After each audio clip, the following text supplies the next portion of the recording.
Hello दोस्तों, मेरा नाम अंकिम और आज मैं लेके इक्वल रेम्युनरेशन एक्ट 1976। ठीक है, तो आज देखते हैं इसके बारे में। आज चर्चा करेंगे क्या है ये एक्ट और क्यों लाया गया ये एक्ट, क्यों ज़रूरी था। तो चलिए देखते हैं। तो पहला हमारा इसमें है द ऑब्जेक्टिव्स। इसका प्राथमिक उद्देश्य क्या था?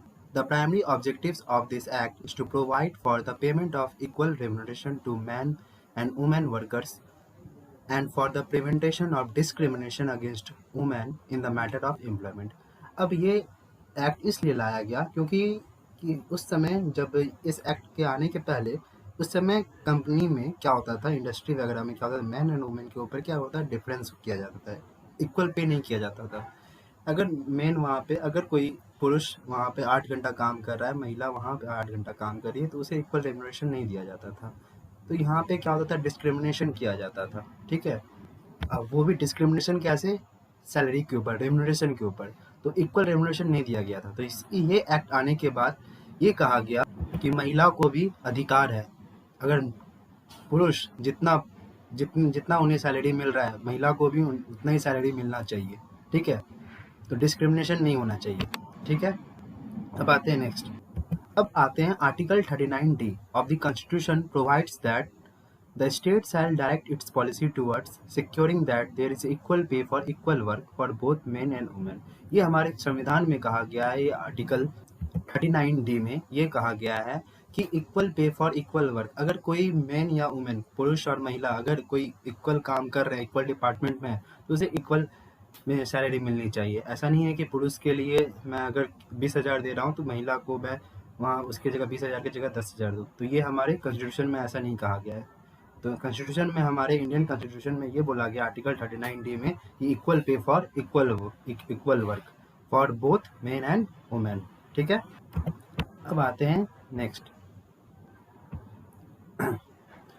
अब यहाँ पे लिखा हुआ है, in order to give effect this constitutional provision the president of India promulgated the equal remuneration ordinance 1975 on the 26 सितंबर 1975। तो ये जो एक्ट आया था 26 सितंबर 1975 को ये लाया गया था। और ये प्रेसिडेंट, हमारे भारत के प्रेसिडेंट थे उस समय, जो वो उनसे असेसमेंट मिला था, उनके सहयोग से लाया गया क्या। ठीक है, नेक्स्ट है ये international women years was celebrated in the year 1975। तो यहाँ पे कभी कभी क्वेश्चन पूछा जाता है, इंटरनेशनल वुमेन ईयर कब सेलिब्रेट किया गया था, किस साल में? 1975 में। ठीक है, तो ये आप याद रखिएगा। अब आते हैं नेक्स्ट। तो सेक्शन 4 ये बोलता है, इस एक्ट का सेक्शन 4 ये बोलता है, section 4 of this act state that it is duty of the employer to pay equal remuneration to man and women worker for same work. ये दायित्व किसका, ये लायबिलिटीज किसकी है? एम्प्लॉयर की है कि वो भाई इक्वल रेम्युनरेशन दे मैन और वुमेन को। ठीक है, डिस्क्रिमिनेशन ना करे इनके ऊपर। ठीक है, और सेम वर्क के लिए सेम वेजेस देना चाहिए, equal pay for equal work. ठीक है, तो सेक्शन 4 ये बोलता है। तो ये रिस्पॉन्सिबिलिटी किसकी है? एम्प्लॉयर की है। सेक्शन 4 ये बोलता है। अब आते हैं section 5। Section 5 state that no discrimination is to be made while recruiting men and women workers for the same work.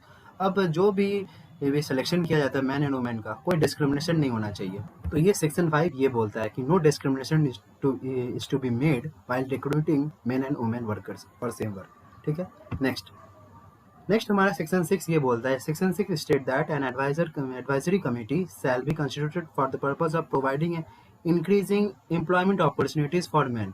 So section 6 ये बोलता है, ये वुमेन के लिए क्या है, एम्प्लॉयमेंट अपॉर्चुनिटीज क्रिएट करने के लिए ये बोलता है कि एडवाइजरी कमेटी बनाई गई है जो वुमेन के लिए एम्प्लॉयमेंट अपॉर्चुनिटी क्रिएट किया जाए। ठीक है, तो ये बोला गया। तो यहाँ पे बोला गया every advisory committee shell constitutes of not less than 10% of which 1/2 of shall be women. तो 10 में कम से कम महिला 50% होनी चाहिए, कम से कम 5 महिला वहाँ पे एडवाइजरी कमेटी में रहना चाहिए। नहीं रहेगा तो एडवाइजरी कमेटी गठित नहीं होगा। सेक्शन 6 ये बोलता है।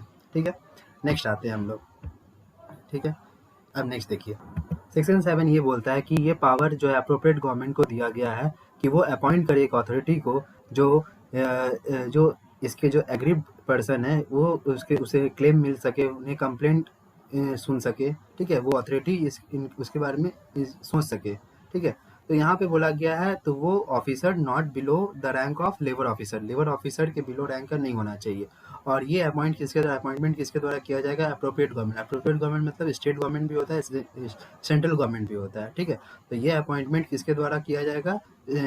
अप्रोप्रिएट गवर्नमेंट की तरह। और ये अपॉइंटमेंट जो भी होगा ये लेबर ऑफिसर के रैंक के बिलो नहीं होना चाहिए, लेबर ऑफिसर के रैंक के अकॉर्डिंग होना चाहिए या उससे ऊपर हो सकता है। और उसका काम क्या रहेगा? Hearing and deciding A claim and complaint, सुनना, ये सब का काम रहेगा उनका, ठीक है। नेक्स्ट चलते हैं।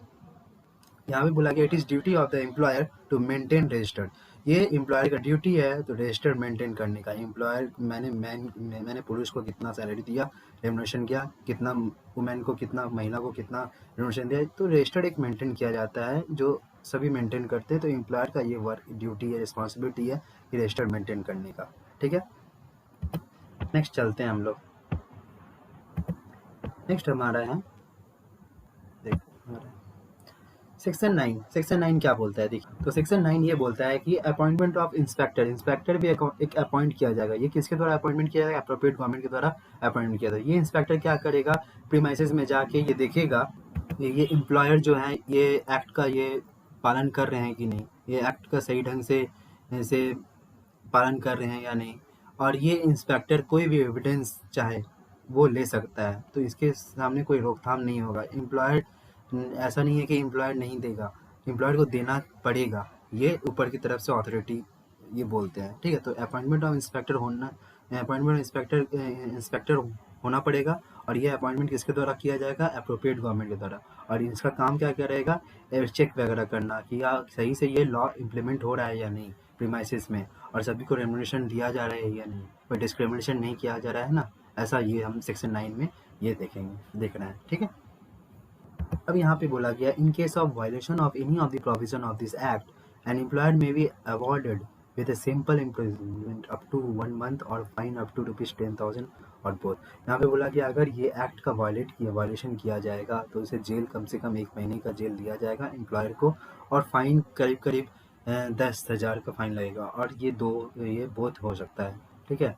तो यहाँ पे इन फॉलोइंग केसेस में यहाँ पे बोला गया है तो क्या रीज़न है, क्या क्या किस पे ये वायलेशन हो सकता है, वायलेशन लग सकता है। If the employer omit or fail to maintain any registered, अगर एम्प्लॉयर